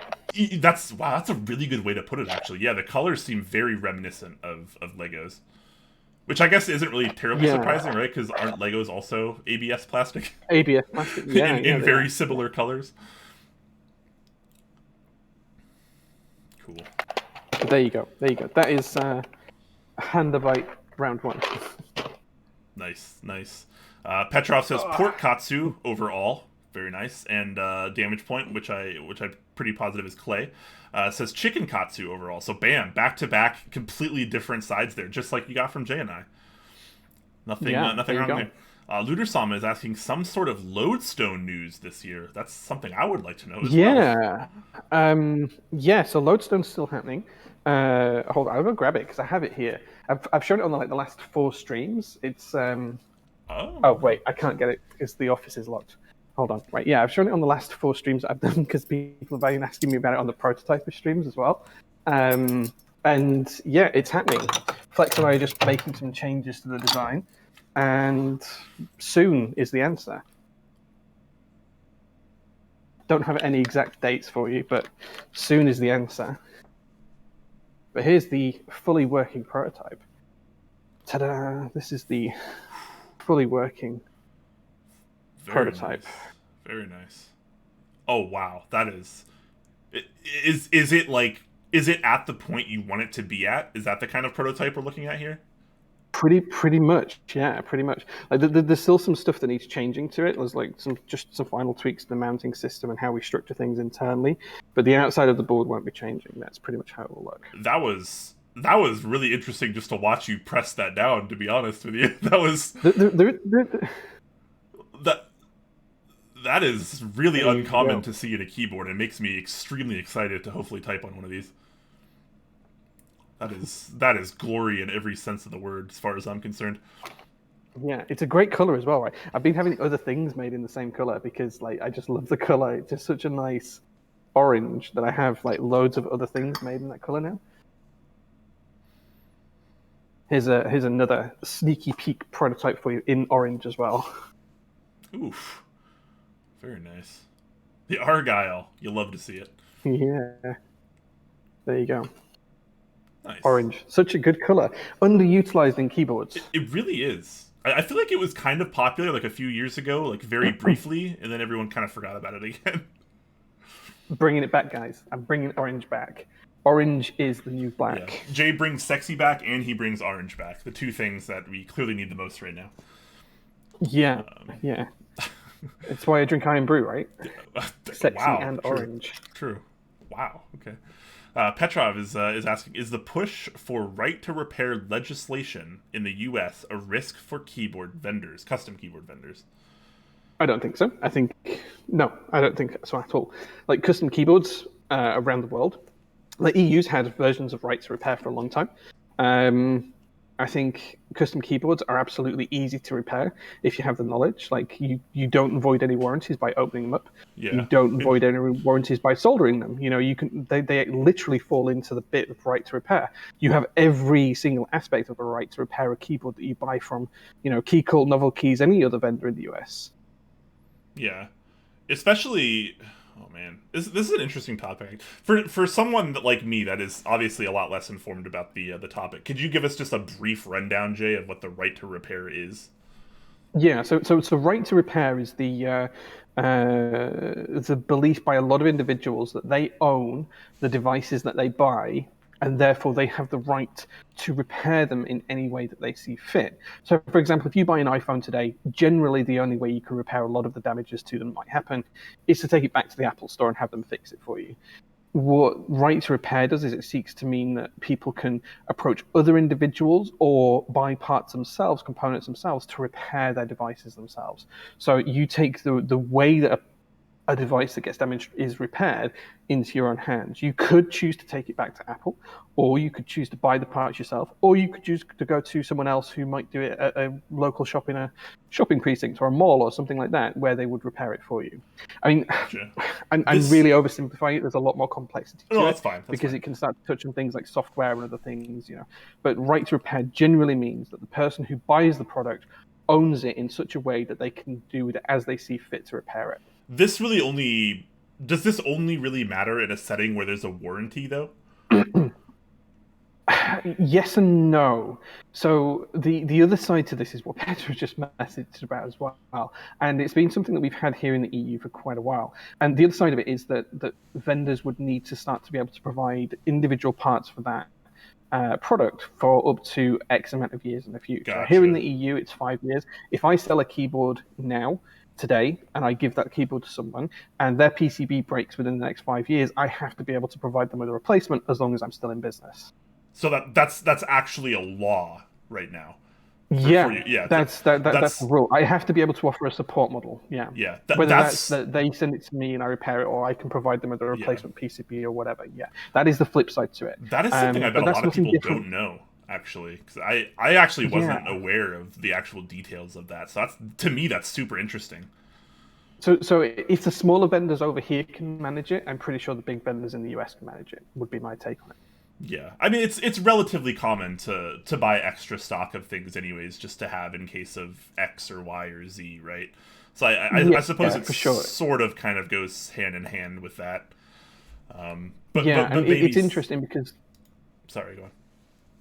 It is interesting because if I've sold a keyboard from myself here in the UK to someone in the US, I don't have to give them the right to repair. So I don't have to give them the 5-year warranty. It's only within the confines of the law that constricts it, which would be, for me at the time I've sold it, probably under EU law. And I'm not quite sure how that works now with just UK. I think it only applies to just the UK, and the EU is classed as the EU customer would be classed as an importer, and therefore that the rules wouldn't apply anymore. But anything that I sold to them last year would class for EU. And I'd probably just apply the rule anyway, because I don't want to be the kind of guy that's stopping people repairing their, keyboard 5 years down the line because of something that I don't stock anymore. Yeah. And this is also really interesting for custom keyboards as well, right? Because like when you sell a custom keyboard, it's often not built, right? Because you have to sell a fully built keyboard, you need specific certifications, right?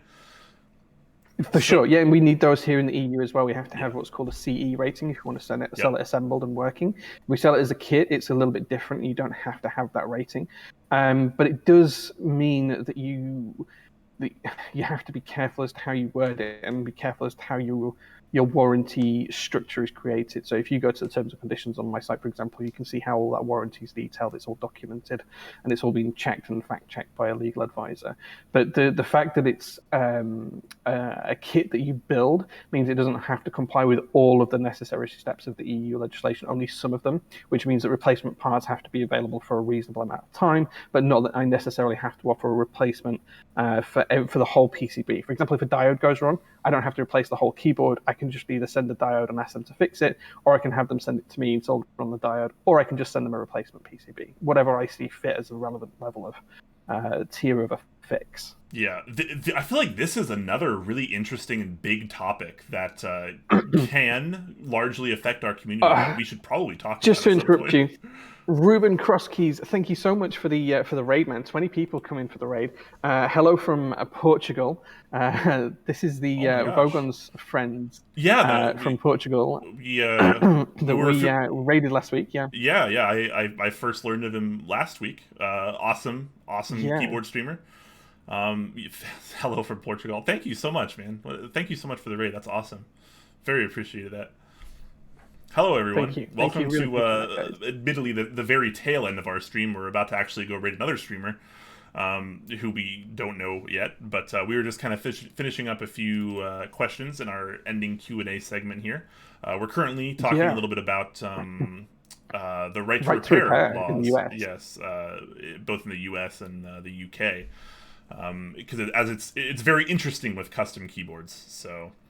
It is, and it's not clear cut in terms of how it would be. I haven't paid attention to the specifics of the US law. I just know about it in general. But I think, Mr. Petrov, if I can do it as a small vendor and I've had to do it for the EU, I'm pretty sure that the US vendors that have more resources and capital can do it. I'm pretty sure that that's going to be relatively easy for them to comply with. It's a little bit more money, a little bit more expense, but I don't see why they can't. Yeah, absolutely. I think there was maybe one or two other questions before we take off here. Just on the same topic, Edgy Tweens was asking, I don't think any vendor offers warranties. Is that correct? I don't really see vendors in the community offering warranties. But with that said, I feel like the vast majority of them tend to be pretty helpful if you need something like replaced, for example. Maybe not all of them. Usually only issued, a warranty is usually only issued for a fully built and fully constructed product out of the box, something that's designed to work out of the box. Like a plug-and-play device, given, yeah, it's not usually given for something that would need to be soldered or put together or constructed. Warranties are usually expressly unimplied for those types of products. Yeah. Vogon is saying, Discord voice chill out after stream, guys. We should start doing it. Maybe. I can hang out for half an hour. I have a bunch of stuff I need to do, but I could probably spare 15, 30 minutes, maybe. Yeah. Tell me where we're going. Yeah. Let's open it up. we'll have a nice little friendly mini meetup to ourselves, I guess, where other people can join, hopefully. Vogan also says, that is also a subject. How can you provide warranty when people will solder and can break it themselves? That's a very good point. That's why your warranty is not implied. Yeah, it's why your warranty is not implied. Yeah. And I mean, even with hot swap, right? There's risks of hot swap too. It's not that hard to push off a Kale hot swap socket just by pushing the switch wrong. Yeah. So, which requires soldering to fix, which is kind of ironic.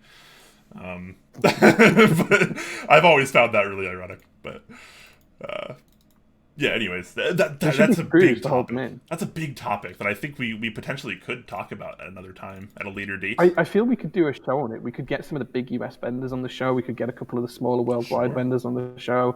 We could have maybe 4 of us talk it through, have a little bit of I could do a bit of a deep dive into the actual law and see what's included in the US law and see how they handle it. And we can talk about what the laws are around the world a little bit. That could be a good fun show. Yeah, absolutely. What were we talking about earlier that we decided that we were going to do a show pretty much completely on? I already forgot. What does custom mean? What's the definition of custom in this hobby? I gotta make sure I remember that. Versus bespoke versus I can write that down, just so I don't forget. I'll write it down. All right, cool, awesome. All right, guys. Well, let's find someone to raid. I think that's gonna wrap up our stream for today. So let's see who's online. Who we raiding today? Let's have a look. Let's see who's about. Yeah, let's have a look. Andy's raiding, or Andy's streaming rather, but he has infinitely more viewers. So let's maybe try to find a smaller channel that might benefit a little bit more from a little bit of a raid. Just taking a look through the makers and crafting section. Aaron Osu is building what looks like an Alice-style keyboard. A Bear 65. Bear 65. He's building Bear 65, yeah. I have no idea who that person is, but they could be pretty awesome. Somi B is building a KBD 7.5.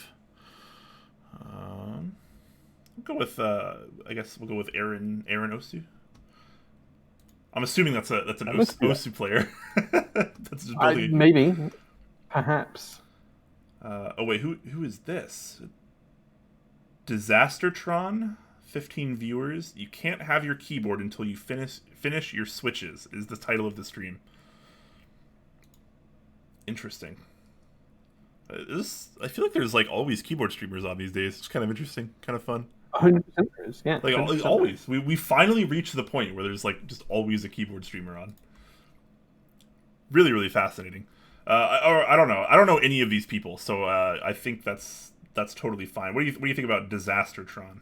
They have the fewest viewers. Yeah, let's do it. Let's do it. Let's go rate them. Yeah, let's do it. Right. Yeah. We can't attest to who these people are, but we can rate them. Once I get back to this page that I accidentally moved away from.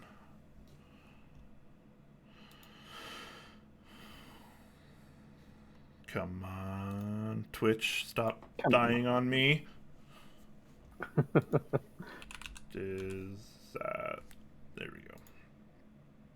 All right, guys, we're going to start this raid. Let's go over and we'll say something wholesome. And, of course, thank you again to Ruben for the raid earlier. Any of you guys that are here for Ruben's stream, any of you people that are, you know, all the lovely people from Portugal, you know, come over with us and let's say something wholesome over in this new channel. I have no idea who this person is or how they are, but hopefully they're pretty awesome. But let's go ahead and spread some love, spread some positivity. Let's go. We'll ask them how they are. Yeah, let's go spread some love, spread some positivity, spread some wholesomeness, some genuineness. These are the kind of things that are going to help us grow as people and help us grow as a community. And yeah, let's go be genuinely good people, like I know we can be. Guys, thank you so much for tuning in to the stream today. I thought it was a really good discussion, actually, from everyone involved. Chat, you've been amazing today, even better than usual, and I really appreciate it because I need that. I need that, and it feels good. So thank you guys so much for tuning in. Check below the stream. You can find links to pretty much all of our stuff. You can come hang out in our Discord. You can go to our YouTube, and you can catch our VODs there if you don't want to watch them on Twitch. All that good stuff. Just, you know, come have a good time. Thank you so much for the stream. You're welcome, guys. Thank you so much for watching, everyone. Any closing thoughts, Jay, before we raid? No, just come back next week. We'll be here again. No build stream from me on Sunday, unfortunately. It's my wedding anniversary tomorrow, so I've got the weekend to take care of the wife. Yeah. 3 years. I'm sure you will, Jay. You always take care of people. I try. Yeah, that's right. All right, guys. Well, everyone's ready to raid. I don't think I've ever had 100% viewer count raid before. That's kind of interesting. Yeah, let's go. Let's raid. Yeah, let's just go right now. All right, guys. Let's go over and say something nice, even if it's just literally something nice. Until next time, guys. Thank you so much for watching. Have a good one.